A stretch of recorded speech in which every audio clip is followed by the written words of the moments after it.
And here we go. We are now live, Facebook, YouTube. Comment in. Tell us where you're coming from. Our subject today is masculine power, feminine power. You put those two together. Do you get fire? What is the fire you can get in your life by harnessing both your masculine energies and your feminine energies? Like, what is that all about? What's going on today with the Me Too movement and the feminine power movement? Like, is that something that you're tapped into? How is that affecting our culture at large? And then what's going on today with like the dudes, the men, the masculine energy? Like, what is it in retreat, or is there another push there for a greater clarity around what true masculine energy is and how it can work in our culture and our society? And Shereen, jump in. Give us some feminine energy. Will do, my friend. I just have to say, I just love this subject so much, and I feel like it's one that is so absolutely necessary right now. I just feel like we're in this weird time where there's clearly a feminine uprising, and there's clearly like even just with the president of the United States of America being like somewhat of a pussy grabber. Okay, is it too much to say that 2 seconds No. into the live stream? No, it's Like, good. I just feel like that happened, and then there was the women's march, and then there was the hashtag Me Too, and all of a sudden it's like this huge, and even everything in the entertainment industry with like Kevin Spacey and just I don't even know. There's a bajillion names. Like people are just like dudes are dropping like flies who have created their success on assaulting or belittling other people. And at the same time, like we have Oprah at the Golden Globes, their time is up, like calling it out. Like I just feel like there's so much happening right now in our culture that is, it's just all like coming to a head, and we all see it and we all feel it. We're like, holy shit, like we're part of it and we're watching it. And it's like, it's just the fucking craziest experience ever that I just feel like I need this conversation. Good.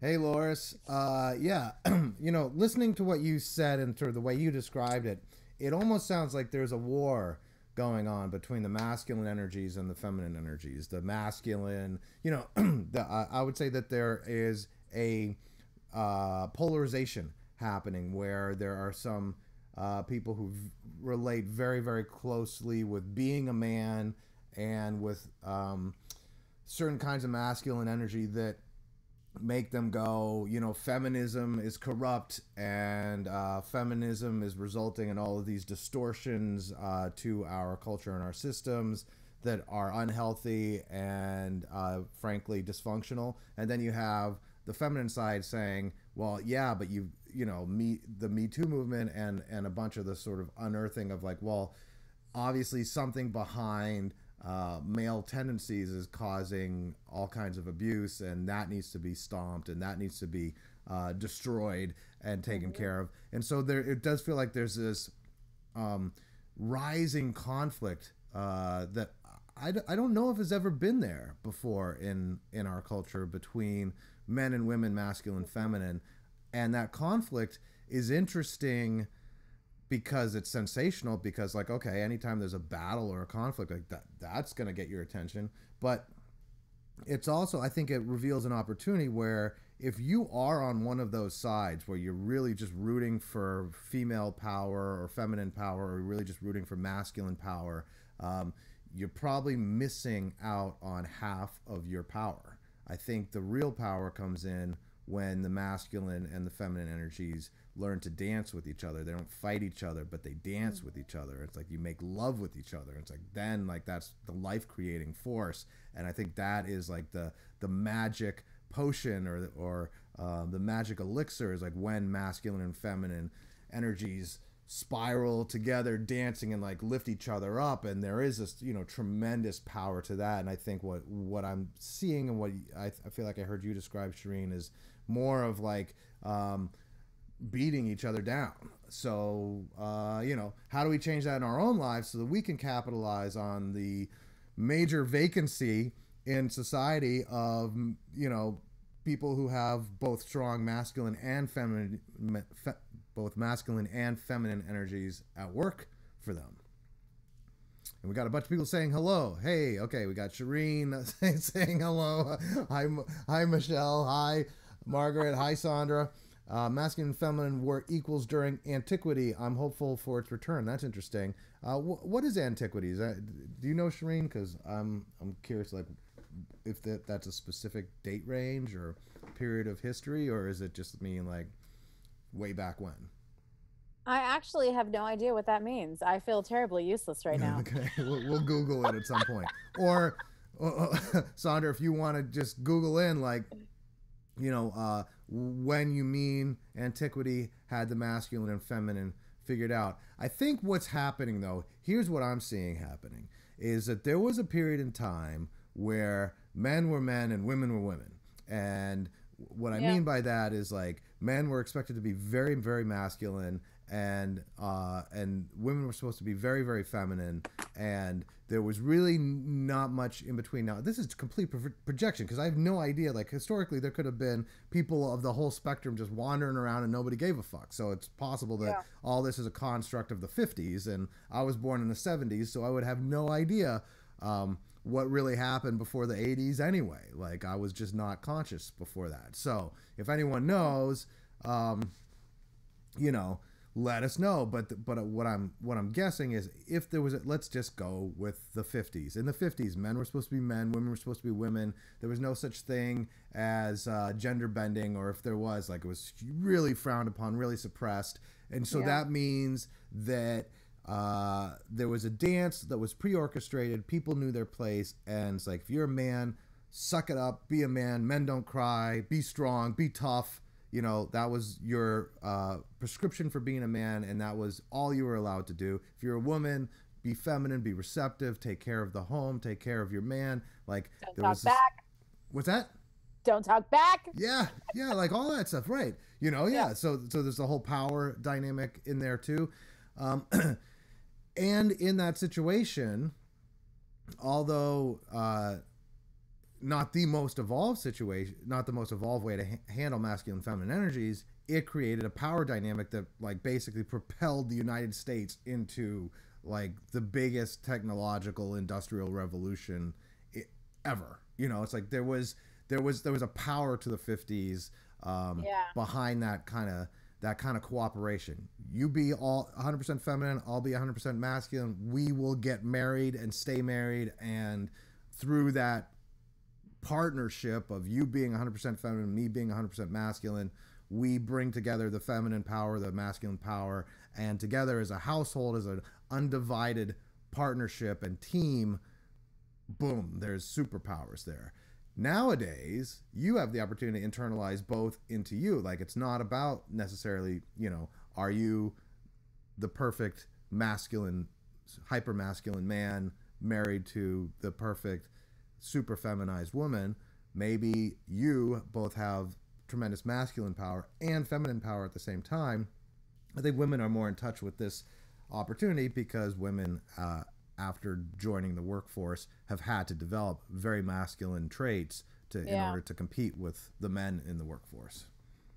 That's a good point, actually. So I almost think, like, I don't know. Yeah, I feel like you're right that was much more simple, that it was like with the man being, like, sort of like the powerful one who went out and did his thing, and then the woman kind of was the receptive one who just was compliant and sort of caretaking. It was very easy and it was clear, and it sort of, like, laid the groundwork for there to be corruption. You know what I mean? It just was like, it's sort of like what you and I were talking about when we were talking about your next super sexy viral video you're gonna do. Hey, we talked about voice for the voiceless. Like, that's, I think what's happening right now with the hashtag Me Too and all this stuff that's coming up is that a lot of people who have been voiceless for a very long time are now having a voice, which is awesome. Like, we don't want to condone the energy of assault or repression. Like, that would be super fucked up. So certainly I think it's great that these voices are having space to be expressed and heard. I think that's the difference, is they might have been expressed in the past, but they were shoved back down, whereas now they're heard. And so I feel like maybe instead of it being like masculine versus feminine, it's actually more like what you were talking about again with that last video of, like, the energy of exploitation. Like, if the energy of exploitation is in your life anywhere, then it's everywhere. We need to really work as a society and a culture of getting rid of that. So it's maybe like, you could be masculine, you could be feminine, you could be both. It's actually not even about that. Maybe it's more about making sure that in whatever energy you're displaying and whoever you are, however powerful or caretaking, maybe you're the CEO of a freaking Fortune 500 company, maybe you're a badass entrepreneur, maybe you're a CEO of a house and a home. Who freaking knows how your shit rocks? Like, rock your shit, do y'all thing. And that we all make sure that wherever we are, that the energy of exploitation is sort of unwelcome and not allowed to have space, you know? But does this all make sense, Garrett? Yeah, I agree with you. And I want to be, I totally agree with you. And I want to be careful not to go down the route of the exploitation piece of it just yet, because I feel like that'll suck us in. It's such a deep subject too, and Okay. with the masculine and feminine energy piece, like or traits or whatever you want to call them, it's like that is something that I think everybody is wrestling with today, even just in themselves. So if you are a woman who is tackling a very masculine or strident career, and if you're a woman who is going for a career that's highly, highly competitive in a masculine way, chances are you've had to become quite masculine yourself just to Mm-hmm. compete. Yeah. Masculinity is a competitive energy. Um, Femininity is inherently a receptive, cooperative energy, and and so when you internal and if you're if you're a single mom or uh, or in any situation where you don't have as a woman where you don't have a man around or someone around to play that masculine role, where you have to play the masculine role to protect your children, to provide for your children or just yourself, or to take care of you in a career. Now all of a sudden you've got this tremendous um, side of you that's very masculine. Like you've become quite masculine. The problem with that is then the feminine side of you can be dominated inside you, like we sort of historically say men have suppressed women historically. Well, the masculine energy in you as a woman could be suppressing your feminine energy inside you and not That's true. allowing you to Yeah. become be feminine and vulnerable in the ways that might actually give you what you want. One of the women in the chat here said, "I wish I had a loving husband I could take care of," or I can't remember exactly the words. She It said, went I would give anything to have a living home and husband to care for.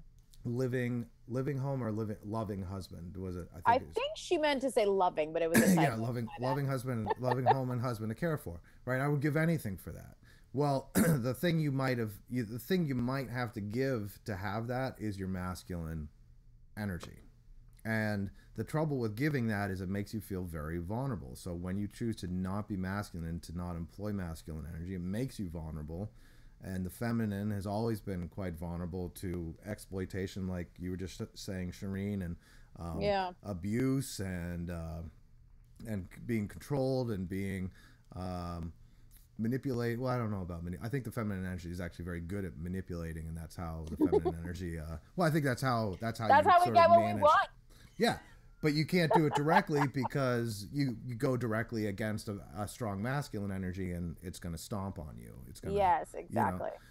But I think what we're seeing here is women and most women in our Western culture who have careers are very masculine, and it's so common that we don't even see it anymore. Like I think if you were some person who traveled through time, fast forward from the 50s, and you just like showed up here, and all of a sudden you're talking with your typical woman that you might meet on the streets of New York City who works in a corporate office and is managing men and teams of men and teams of men and women, and maybe owns and runs her own company or is just sort of a captain of industry. Like those those types of women I think were very rare in the 50s, and now they're quite common. And I think that approach has tremendous power to it,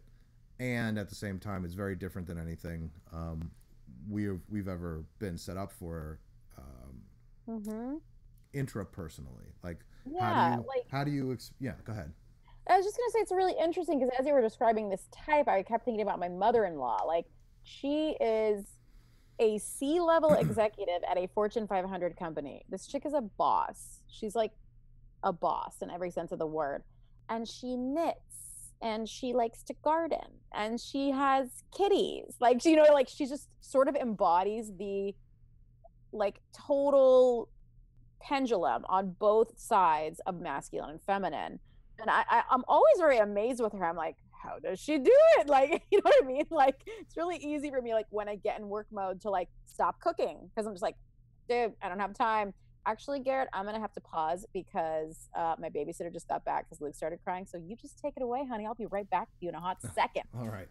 So, you know, and this right there is a perfect example of how, you know, your feminine energy has to like go and rescue your child while we're, you know, working on something.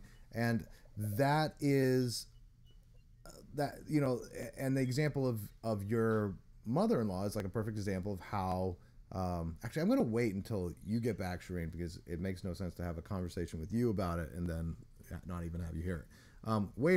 Okay, so Michelle says, wait a minute, use it, don't use it. We have both these energies, step up and use them, never abuse them by defining as role mode. Beautiful soul should always shine. Yeah, I mean, I dig that. I agree with you, Michelle. I think what we're saying here is that that when you start to internalize, let me take it another way. Let's take the example of the 50s. In the 50s, when children were raised, they were automatically put in their masculine, feminine roles and kept there. You know, you get the Barbie house, you get the guns and bows and arrows. Like you know, you get the feminine role was dictated to you, the masculine role was dictated to you, and you learned how to play that role really, really well. Nowadays, we have parents who are going, well, I don't know, you know, my child is 5 and he likes to wear dresses, so I don't know whether he's identifies as a him or a her yet. And I think that, yeah, and it's like, but like that's crazy because like I've known a lot of 3 to 5-year-old boys who are just like into Barbies and dresses, and as soon as the testosterone hits them when they're 13, they're out of that. Like they're not, you know, they're not. I mean, they'll still be chasing Barbies and dresses, but they'll be those Barbies and dresses will be on much more feminine bodies than the ones that they're growing into. So it's like I think there is a danger in being sort of overly unwilling to just say, okay, look, you're a boy, just be a boy. You could be a boy who loves dresses and Barbies, but we're not going to put you through the experience at age 6 or 7 of like, you know, having to be transgender. It's like, right. Let you, if you want to go transgender, do it when you're like fully in your physiological, you know, manhood, and then you still want to be a woman, fine, but like at least there you've, you know, now others might argue, well, you know, testosterone starts poisoning their personality because now all of a sudden they've got all these very masculine desires and traits when they always identified as being a girl. And I think that's the weird thing about it is like a soul, someone just said like let your soul shine. Like I don't think there's like gender. Male and female souls. No. Yeah. There's like gender and masculine, feminine. Like male, female is just like, that's your body. Like that's a body thing. And then I guess there's an emotional body.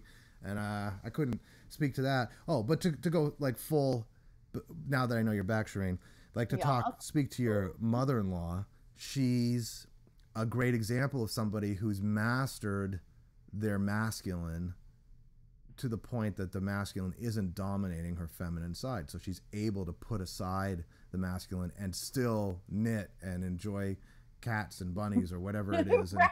And, you know, because like that's because she's mastered it. And I think that's the opportunity for all of us is to realize we don't need to reject either energy. but we need to realize that those energies are powerful and they can suck us in, and one energy can suck us in so much that we do reject the other energy. So even if you're a woman, you think, I'm not going to reject my masculine side. No, you're going to go compete and go be strong and go all that. But as soon as you internalize that masculine energy, I think what happens is you don't realize that that masculine energy is a force to be reckoned with that can then go suppress your feminine energies. And I think the reverse is true for a lot of boys. A lot of boys these days are brought up by single mothers, and the single mothers appreciate the feminine traits in their boys. And even in the classrooms, the feminine traits of boys: sit down, be well behaved, be cooperative, be politically correct, like do as you're told, be quiet.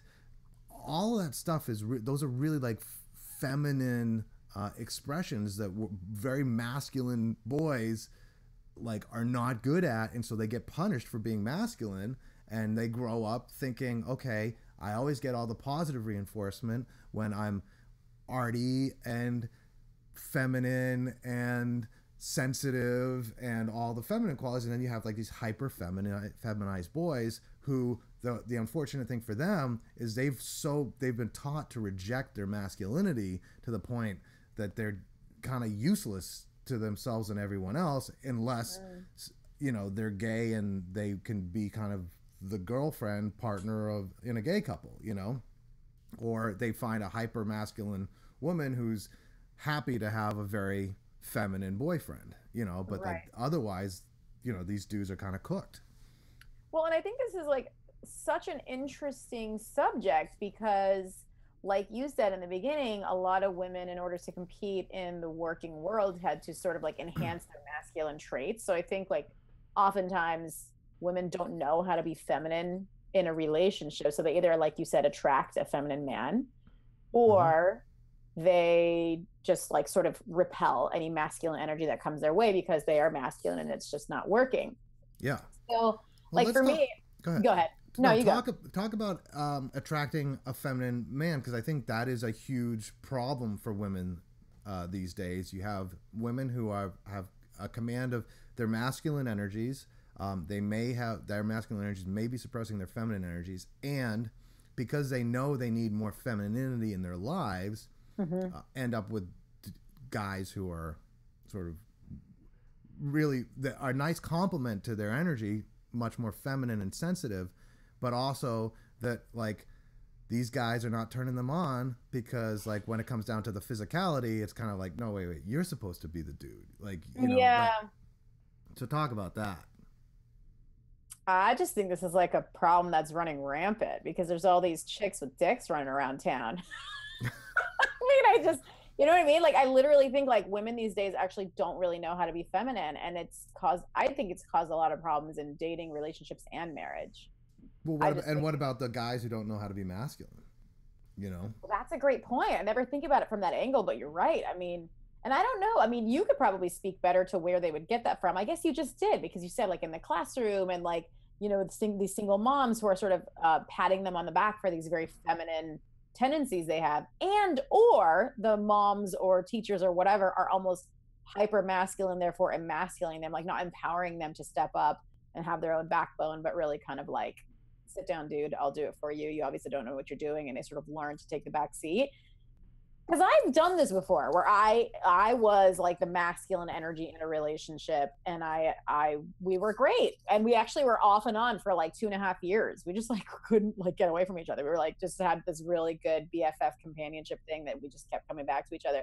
But I kept breaking up with him. It was always me who broke up, and it was always me who went away. And I would always at some point decide I wanted to go back, because I was like, oh yeah, like we're like, we got that friend companion thing that it's really hard for me to like let go of. It was hard for me to be vulnerable in general in my life. And this person made me feel comfortable being vulnerable. So I almost couldn't have that with other people because I had more history with him. So I just kept going back. Anyway, the point is, I think when a woman is masculine and a man is more feminine, like call me 1950s dude, but I actually just don't think it works. I just think like inevitably both parties will be to some degree unfulfilled most of the time. I think there's exceptions to this rule, certainly, but I really think most of the time I don't think it works. I'd love to hear more about your relationship if you're open to it, because this is my projection on what you just said. My guess would be that the reason you're breaking up with him is he just didn't really turn you on as a man. Like that he was a great BFF, Yeah. but and like really, receptive and sensitive and Mm-hmm. available for your feelings and all the sort of Yeah. feminine stuff that maybe even you couldn't handle yourself, because maybe you said you Right. were a bit more masculine. So he really had that going for him and for your relationship. But then when it came to banging boots, you're kind of like, actually, I prefer a Channing Tatum kind of dude who will rock my world and give me the full masculine beast mode I treatment. I just need a little magic Mike in my life. Yeah, Okay. It's so funny how in the last like three live streams, Channing Tatum just keeps creeping in. yeah. This is the um, Channing Tatum show. We just. it's funny because like I can't even say that it was necessarily a sexual issue. Like I actually think the like physicality of that aspect of the relationship was fine. It was good. Like it was fulfilling, if you will.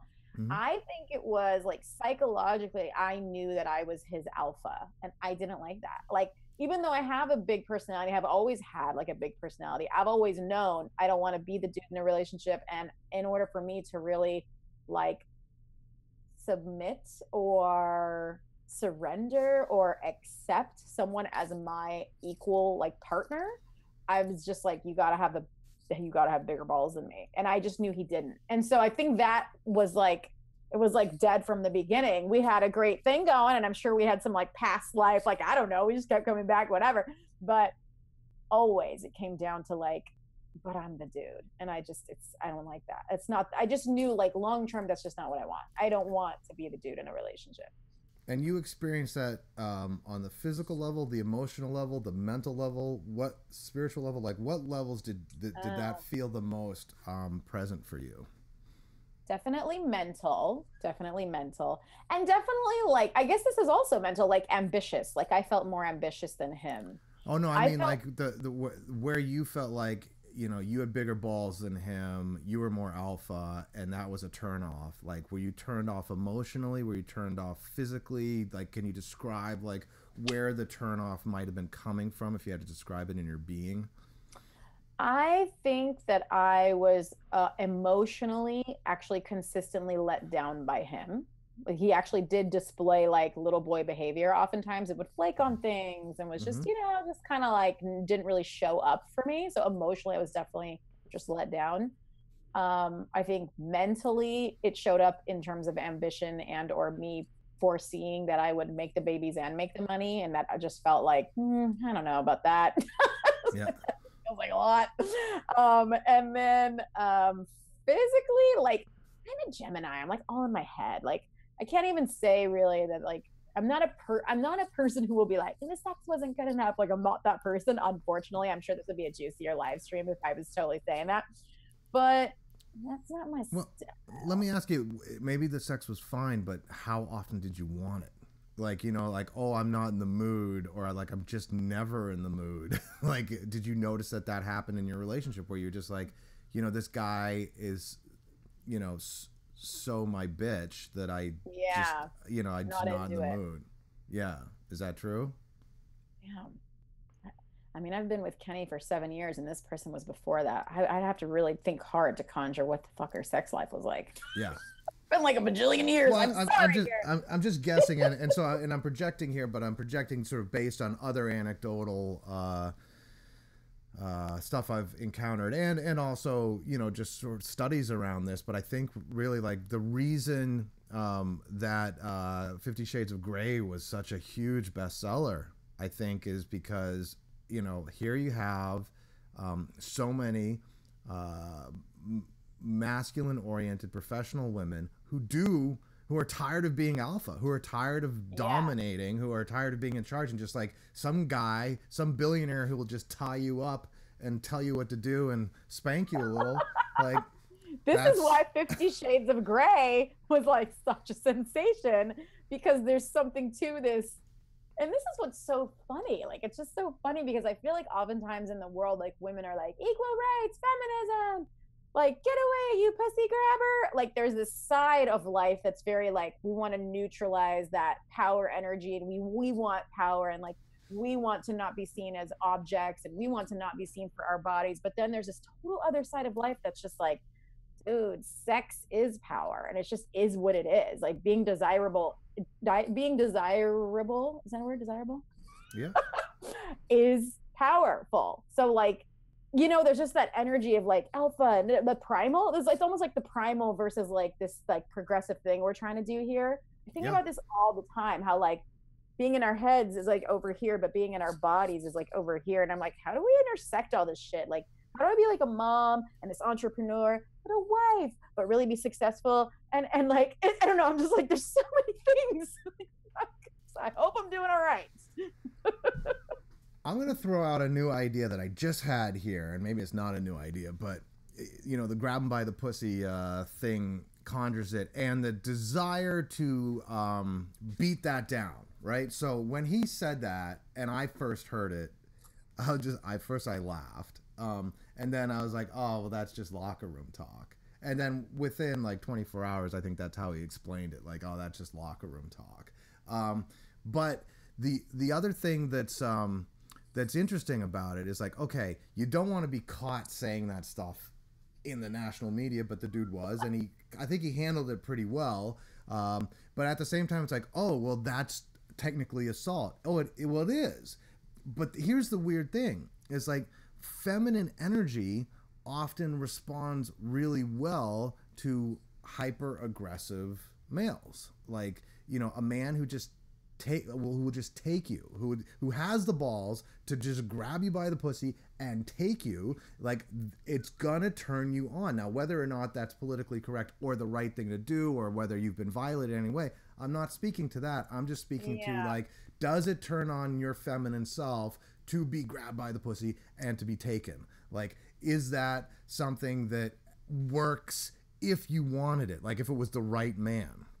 And so I think the interesting thing that's happening is like people see this fat old Trump dude and be like, well, he shouldn't be getting away with that bullshit, especially to, you know, young vulnerable women. And the masculine side of the feminist movement, I think, is just like, we should slap that shit down. Like, that is completely inappropriate, shouldn't be allowed, you know, slap that shit down.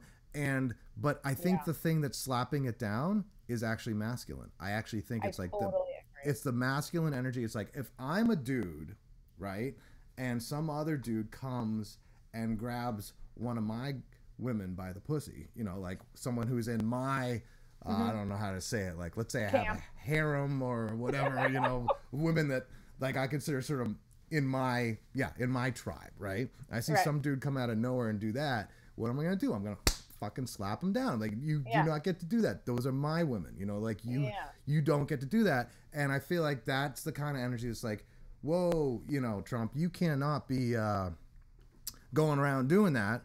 But the weird thing about it is the thing that is being slapped down might be coming from the same energy, not exploitive. And I think that's the other trouble, is like, where does masculine energy actually become exploitive? Like, how do we draw the line between assertive and predatorily aggressive? Yeah, exactly. I totally agree. I really think this is like the nuance of it all, because, I mean, are you kidding? It's like so beautiful to me that our society is looking at this, because it's a fucking issue. Like, it's terrible to be a woman and walk around and know that at any moment you could become prey. It's fucking horrible. And I love that people are getting, I don't know, getting, like, I guess, punished. I don't like saying that, but that's what I feel. I'm like, I guess, or at least called out, or at least addressed. Like, they're not getting away with it. I like that people are not getting away with it. That is wonderful to me. And there is also, like, I guess this, like, the nuance is, like you said, like, you don't want to lose the masculine. You don't want to lose, like, a man being totally, like, hot and alpha and awesome. But I guess really this nuance is like ethics and morals, you know, that, like, that there would be hot alpha sexy dudes and or women, you know, just hot alpha sexy masculine energy that would be coupled with ethics and morals and leadership and consideration.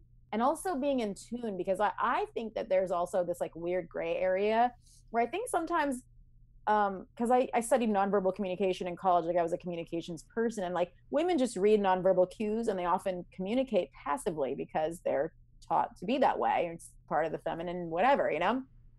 Men don't read nonverbal cues not nearly as well as women do.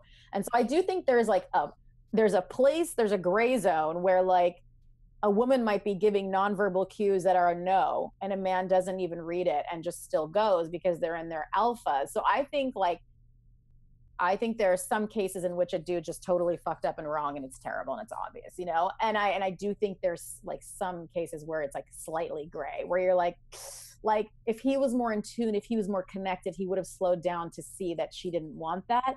And if she was a little more loud or a little more assertive, then she would have maybe made it more clear that she didn't want that. But sometimes I think this thing happens where it's like a misunderstanding. Like I don't know if you saw that the thing that happened with the guy who owns all the companies, Russell, my I know, Russell sorry. Simmons. It was Russell Simmons, I think. Yeah, it was Yeah, Russell Simmons. he's Yeah. like into TM and all that stuff. Yeah, let me He just was Google he it. was he was like he owned a record company or something too, right? Yes, Yeah, exactly. yeah, It's him. yeah.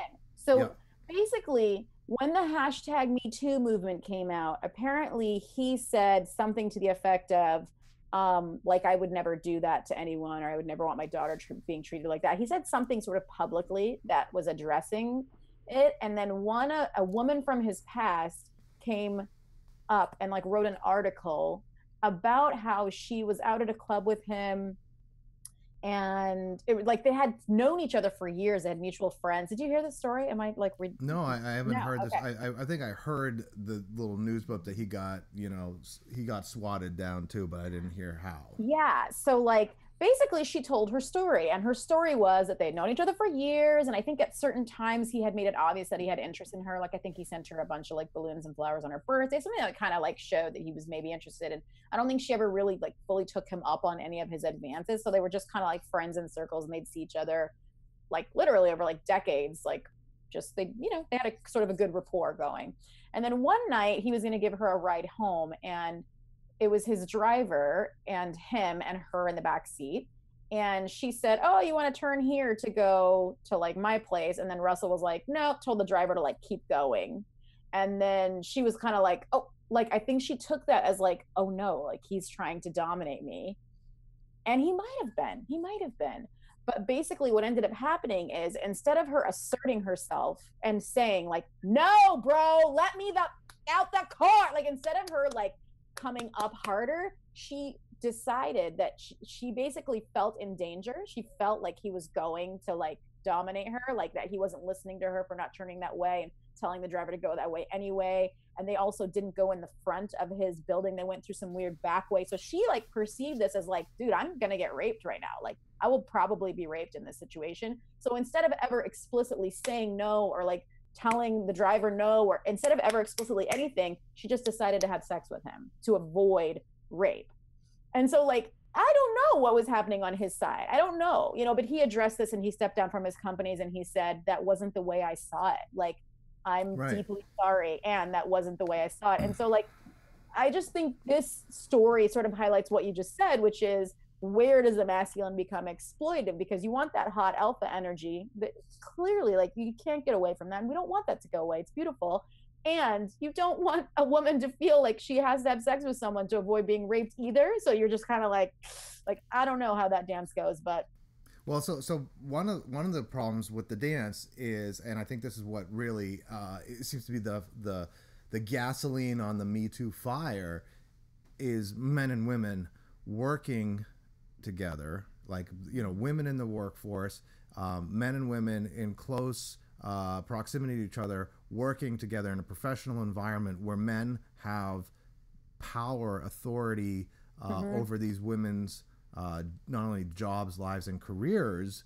So like Russell Simmons, obviously this gal was probably working for him, and so she might not have admitted it or said it in the article, but I'd be willing to bet like 80-90% of her unwillingness to say, hey to the driver, look, at I don't feel comfortable with this, please drop me off, is that's my boss and I do this and my career is over, you know, or at least this great job I have is gone and it's going to take me a long time to pick up the pieces. And so hopefully I can finesse this situation and get out as, you know, with as little as unscathed as possible, even if that means having sex with someone you didn't want to have sex with. So it's like, so, you know, I think that's the fundamental problem. The reason the 50s worked so well is like guys, and we don't know that it worked well. I mean, I think there was a lot of shit that happened behind closed doors and a lot of abuse that, you know, never got aired out. And so we can't, like, you know, we don't want to over idealize the situation. But the fact is, you know, if you have a football team or a you know, a business where it's just like all guys, there's a male hierarchy that is quickly established. The alpha males run to the top of the hierarchy. The most alpha dudes are the ones in charge. The smartest, most alpha dudes are the ones like calling the shots. And they beat each other down and they haze each other, and like there's a way of managing other dudes and their place in the hierarchy relative to yours based on how alpha you are and how smart you are and how you sort of play that very masculine game. Now you throw in women into the equation and that game is still going and there's still these hierarchies and there's still these career desires, but all of a sudden you can have a guy who would just like kind of give another guy a beat down is now sexually attracted to his subordinate.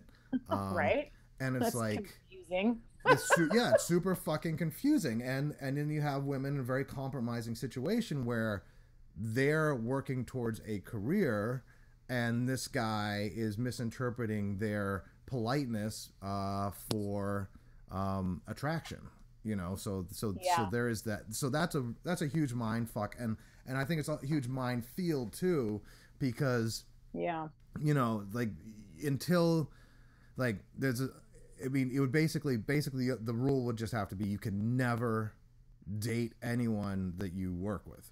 Yeah. You know, that would have to be the, you know, that would be the only, and even there you're still going to have attractions that are running people's behavior that shouldn't be running their behavior. So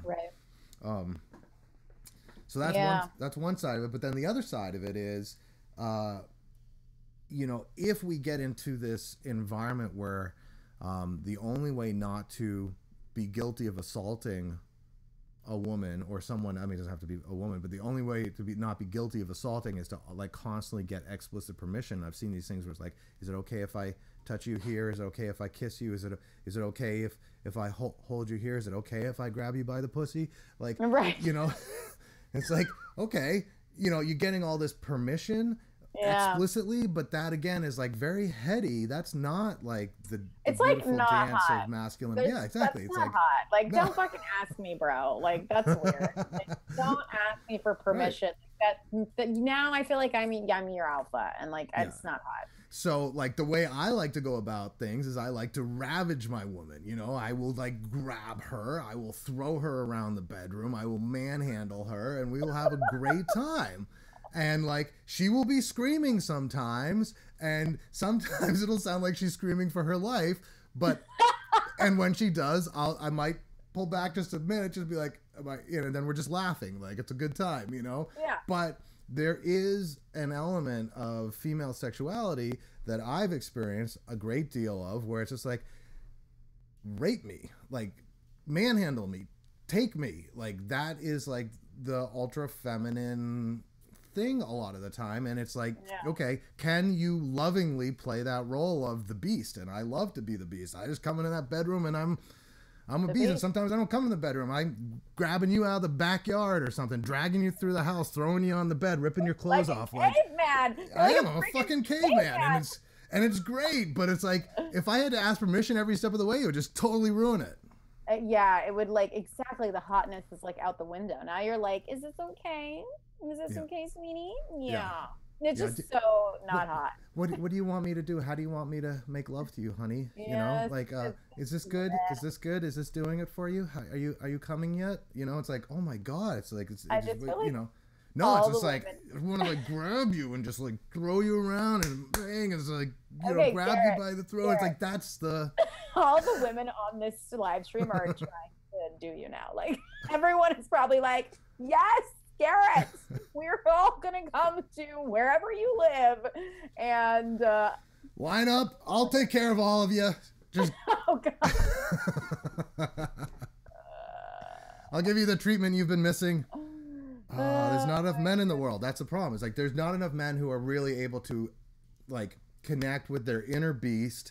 Like Yeah. and the beauty in the beast is like that's an what do you I don't know what it is. Like that's a salient story for a reason because like men like if you're a beast like that actually works. Like that's a good masculine quality. Especially this beast that like genuinely loves the beauty. He may be a fucking beast and he may be scary as fuck at times and he may manhandle her and throw her around and imprison her in his castle and force her to act a certain way, and she is like in many ways like I don't know, it's like she's captive to this beast. Yeah. And yet at the same time there is love there. The masculine and feminine are actually working in that situation somehow. Totally. Sophia, I have to read this comment before I go away. She said the feminine uprising affects us all, male and female. We're figuring out new ways of relating sexually right now, and it needs to still be hot and fun. Yes, girl. That's exactly what we're saying right now. Like, exactly. And then Emmett says sexual relationships are becoming like a legal contract and the passion is being lost. I totally, it's difficult, guys. What do we do? I mean, I don't know. It's such a weird time. Not necessarily bad because I think there's so much goodness to it, and yet it is complicated, I feel like. Yeah, super complicated, and I think it's doubly complicated just because there's a legality to it all, and that's and there's like all these sort of social constructs that are coming up, and that's where you need to find partners where you can gain the kind of permission with each other that can make it hot again. It's like that's and I think like you were saying, Shereen, I think it's time where when men and women's roles were very strictly enforced, you could be just hyper feminine or hyper masculine and kind of an idiot and it would still work out because like Ralph is saying Garrett sounds rapey, right? And it's like, yes, I'm literally talking about like raping a woman I love, but not in a bad way. Like she's enjoying it. So is it really rape? No. But like that's the whole thing is like this is the thing, Ralph. It's like if you cannot take a woman and just like this is a woman who loves you, a woman who's attracted to you, a woman who wants it. If you cannot take her and sort of bend her to your will and actually like I don't know how to say it. It's like there's a it's not real. I don't know. Take it away, Shereen. Let it rip. No, let it out, Garrett. Don't let this rapey comment hold you back because I feel like there is just truth to what you're saying. Like there is sort of a submission or a surrender that a woman does in sex. And that isn't rapey. I mean, that's her choice. You know what I mean? Like, it's not like Garrett's wife is like super upset about this. I'm sure she's probably like, yeah, shit is banging. So like, it sounds rapey, but I feel like if it's a consensual relationship and you guys know what's up, it's all good. It's only rapey if the woman is like, stop, bro, and they're not, So I hear you, Ralph, but I don't really hear you. You know what I'm saying? Yeah, and it brings in like complicating factors. So like my wife will scream and say no and stop and things like that but we're laughing, like as soon as I stop, it's just all hysterical laughter and giggles and things like that. It's like, so it's almost like role playing. Yeah, it's, I mean, I think that's part of it. It's like, it's role playing. It's like she's playing the hyper feminine, and the hyper feminine wants to be manhandled and taken and forced into compromising situations, and yet so when I'm doing it, it's like we're having fun together, but at the same time, Ralph says, "I'm kidding, man." So cute. Also, I wanted to bring this up. Emmett, The Way of the Superior Man by David Data. Yeah. Read this book, Garrett? No. I've totally read this book. Oh, you it's have? a great book. Yeah, it's about what we're talking about right now. Okay. And he wrote The Way of the Superior Man is for men. Basically, like, here's how you be a superior man. Like, here's what women want. And it's all about this alpha shit we're talking about. It's super solid and amazing. Every dude should read it. It's amazing. And he wrote a chick version called Dear Lover. And I think he wrote it with his woman. But that one, I tried to read that one and I couldn't get into it because it was like basically saying how I, as a woman, just needed to be like, like that. Like almost if I used too much humor, that it would be too masculine and chummy and I would neutralize the sexual energy. Like I needed to be more like breathless and taken by my man. And it just like, I couldn't keep reading it. It was like annoying me. So anyway, I just thought that was kind of interesting because I really liked the man version. I thought that his advice to like how dudes should be with women was solid. But I was not feeling the female version. So. Well, it's interesting you say that because my woman is super, super feminine. I think if there's like a 1 to 10 on the feminine Richter scale, she's a 10. Like she's super feminine. Maybe a 9, you know, on certain days. But like she's super feminine and she does have a delightful way of joking around. We joke all the time and have fun. But at the same time, her style of humor is a very feminine, cutesy style of humor that's still hilarious, but it's like hilarious in a cutesy way. Whereas I've known women who are very, still very beautiful, smart women, very attractive women, but much more masculine, where their humor was like on par with like my best bros. Like, you know, like she was funnier than some of my best bros, and she had like bro humor that like she was wicked good at that bro humor. And I was like, you know, that's totally coming from a masculine place. Like that is a masculine kind of humor, which is hilarious and great. It was awesome banter. At the same time, it was definitely a very masculine quality. And I can see how a man who is already struggling to be alpha with you, it's like you were saying, like you were in a relationship with a guy and your balls were bigger than his. So it's like you've got big brass comedy balls. You've got big brass humor balls, right? And it's hilarious, but I can totally see, and for me, like being like hyper alpha anyway, like I love it. You know, it's great. But I think for a guy who's maybe a little bit more feminine, that again would probably, like this book you're describing was suggesting, that could probably further emasculate a guy who was, you know, struggling to find a way to out alpha you, because humor is can be a very alpha pursuit, you know. That's a good point. And when I gotta tell you, like when I go to do that like podcast / radio show thing after we live stream, I always go over there and do it, and it's with 2 guys. I seriously feel like I'm a dude. Like when I'm talking to them, I'm like, oh my God, like, why do I sound like a dude right now? Like I'm with 2 men. Like, why do I sound like I'm the most bro-y out of us all? But it like happens every time. And I'm like, I just think I just got mega masculine energy. Like I just don't think there's any way around it, you know? Yeah, you've got the humor tool. You're hilarious with it. Your voice is delightfully feminine, so you've got that going for you. Your appearance is delightfully feminine, and then you're kind of coming out with like just bro humor, which is fantastic. And my soul is a frat boy. Okay, there you go. Well, if you weren't so darn pretty, I think that would probably push you into a corner where you might have a lot of trouble cultivating relationships with men that you're attracted to, because you know, but you've got the looks, the prettiness, the feminine appearance and voice that like kind of lets you get away with that. I think that, like, you know, you get the best of both worlds that way. Well, and thank God for that, because otherwise I'd be in big trouble. I'd just be like a confused woman and a man. I mean, and a man in a woman's body. Yeah, something like that. So I actually have to get going. Parking pass. Yes, I'm sorry, Garrett. I have to get going. I understand. I'm gonna. I'll wrap up the thing. The one last. You can like just dip out, Shereen. I'm gonna mute. You want to? Okay. Um, the one last thing I want to say here is I think that they're, like Shereen was saying, women have a nonverbal way of communicating, and the whole this whole conversation started with, maximizing both your masculine and feminine energy, like being really in command of both.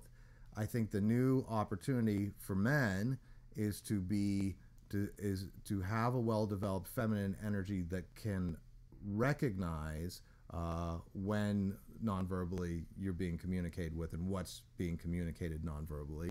I'm not saying that that's purely a feminine quality, but I think it does require feminine receptivity to take on those cues. And then the other piece of it is own your masculinity. Like, have fun with it. Like, being a man is a great thing, and if you celebrate it, like, you're going to have a lot more fun, and the women you're with are going to have a lot more fun too.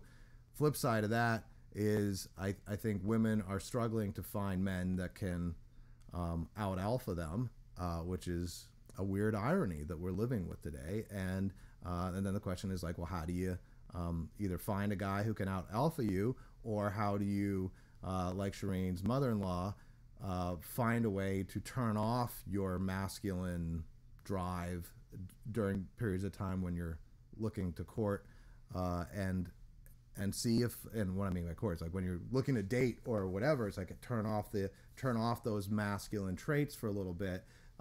If Shireen wasn't so gosh darn pretty, she might just have to like tone it down with her sense of humor in order to allow guys to feel like they're pursuing her. And so let me read these last few comments here. It is intimidating to many men to have a balance of masculine and feminine sense of humor. My boss actually took me aside to explain this to me once. Yes, I have a degree in a prominently male profession, precision machining. Wow. Men are from Mars, women are from Venus. First really got me thinking about masculine and feminine energy years ago. You want to hear something weird?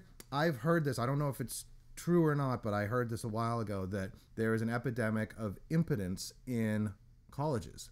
And that part of that, there's a theory that the driving force behind this male erectile dysfunction in colleges and universities, these are young dudes, they should not have any issue there, is that women being more masculine and sort of chasing guys and being just as sex crazed as the guys, like, were eroding the chase that men or the masculine energy typically has. And so these boys weren't really able to chase these girls because the girls were kind of like ready and willing and able, too quickly. And so because there wasn't this chase, and because the men or the boys weren't able to sort of exercise their masculinity enough in pursuing these college girls, because the college girls were basically just way too available to them, that was sort of doing something on the sort of deep internals of these guys and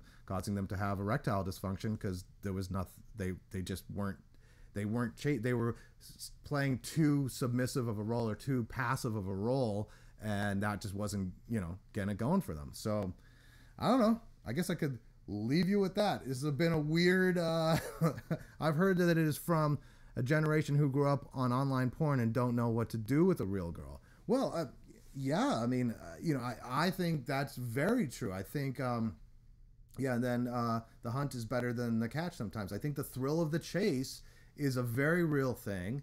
And if you are a woman who is having trouble either with guys who are, having erectile dysfunction or having trouble attracting the right guy, I think part of that is like, see how much you can amp up your femininity, sort of allow your masculinity to take a back seat, or just let your masculinity say, you cannot suppress my femininity as much, and then B, like, let them chase you, help them chase you. And I think there's two pieces of that. It's like, one is getting them to start chasing you, and then keeping them chasing you and allowing them to chase you. Those are all great feminine qualities that get it going for the guy, and then the guy physiologically responds to that with a raging boner, and he's super excited to be with you, and he won't have the ED, and this might be like sort of part of the solution. porn is like, do you see like guys chasing girls in porn? It's no, like girls like throwing themselves at porn star guys, and it's just like, and it's the most, I think, you know, half of porn is just, well, I mean, half, Jesus, probably like 99% of porn. It's just so fucking disgusting because it's like, where's the magic and the chemistry and the sense, you know, there's a whole element that just seems to have been lost on this generation where everyone's, I don't know. I don't need to get into, we've done enough damage on this show. I don't need to get into my misgivings with the porn industry or the artistry behind porn. But I think, you know, definitely we've got a lot of standards in pornography that are, I don't know who the fuck's enjoying that. You know, I was like, who's enjoying that? Like, that just doesn't even look like fun to anybody. So if that's the case, I could see like a bunch of young men, you know, turning to that as their sexual education and thinking, oh, that's how you're supposed to be, and this is how women are supposed to be, and oh God, what a fucking shit show. So who knows? Whatever happened to flow and ebb people? Yeah. You know, I think I kind of like being the wrong guy personally. Yeah. So I'm just reading comments here as they're coming up. I agree with you that ebb and flow is something I think we have to master. The ebb and flow of the feminine, ebb and flow of the masculine. I don't know. Make it work for you. Don't deny either of the qualities. Recognize that if you're dominant in masculine energies, especially if you're a female, you might want to just sort of tell your inner masculine energies, hey, you know, let that feminine energy up a little bit, you know, let it out a little bit more. And that will allow you to have probably the experiences that you're craving as a woman. Vice versa for guys, you know, if you were raised by a single mom or raised by women or, you know, raised by a school system that seems to reward girls way more than boys, there's a good chance that you have not fully embraced your masculine energies, and because you haven't really gotten there with that, we haven't found the inner permission to do that, you might have dominant feminine energies that are fucking up your relationships with women, and you might find that you're getting friend zoned or treated like a BFF, as Shereen was saying. And if like you're finding that, you know, these girls that you're very attracted to are not treating you like a man but treating you like a BFF, and you don't like that, it could be that you're just not being a man, you know. And why? Because you've been trained your whole life to be feminine, and that's what the school system likes, and that's what, you know, most caregivers and people raising kids, it's much easier to raise young girls than young boys. It's girls become difficult as they get older, but you know, anyone below 12, it's like, you know, you'd rather raise the girl because she's just gonna, you know, in general, the feminine, you want to feminize. You know, it's much easier to raise feminized children because the feminized children will behave and be quiet and all that stuff, and boys love to be rambunctious and blow shit up. And so, you know, maybe it's time, if you feel like you are lacking a little bit in those masculine traits, start blowing shit up. Hit the gym, hit the weights hard, get into fighting, get into anything with intense competition, get your testosterone raging. Like, testosterone's a good thing. So anyway, I think that's all I got for now. Several years, I'm going to read the last few comments. Several years of dietary changes and detoxification really helped restore my testosterone. Yeah, which played a huge role in my behavior and social interactions. See, Cameron, I'd love to know what dietary changes and detoxifications helped the most. You know, that's really interesting to me. Even like I've always been pretty high testosterone guy, but as I get older, I can tell, especially in the last year or so, it's like it feels like, you know, I've gone from 100% to like 80-90%, and even that little drop, it's like, oh, I'm getting tired, or like, you know, my gym workouts aren't quite as ferocious as they used to be. And I'd love, you know, they are sometimes, but it's like, what are the things that I might be doing that are, you know, inhibiting my testosterone or, you know, not giving me every edge? I'd love to hear it. So Cameron, if you got anything, please comment it in, because I actually would read those comments just for myself. Margaret, good show topic. Thanks. Hope you all enjoyed it. It's time to go. If you've got questions or show topics you would like us to talk about next time, go ahead and throw it in the comments or email it to Garrett at wayseers.com. That's GARRET at WAYSEERS.com. Tell us what you'd like to hear about. This one was just off the cuff. We might be talking ragtime. 90% of this might be nonsense, but it's just kind of like what Shereen and I thought was true in the moment. So I hereby refuse credit for anything I've said today. Sugar, stay away from. Okay, yeah. Get rid of sugar. Drink a high pH water. Interesting. Diet soda's the worst. Okay, so I drink a ton of Rockstar with sucralose in it. So I mean, this has got some of it in it. It's like this. It's Diet Rockstars. Rockstar Zero. I know it has sucralose in it, which is basically like Diet Cola. Am I screwing myself up by drinking that stuff? Do I have to change to coffee? I love the taste of the Rockstar. Anyway, yeah. So looking forward to any other tips from Cameron or Michelle in terms of the testosterone stuff, because I think that could be another piece of it. I think you guys are right on. Like, another piece is not just that we're raising our boys to be feminine, but we also are probably polluted their environments to the point that their testosterone, I know this for sure, I've heard this recently, that the average testosterone level for men used to be around 1,000 something, and now it's more like around 500 something. So it's like men are walking around with 50% less testosterone than they had 30 years ago. Well, that sucks, you know. So maybe that's also part of the problem. Anyway, good. Okay, Cameron, contact me and we can talk. Drop your email address or give me some way to contact you, Cameron, and I will do that. And no way, stay away. I'm assuming, Michelle, you're talking about those Rockstar drinks that I drink like 3 or 4 of a day.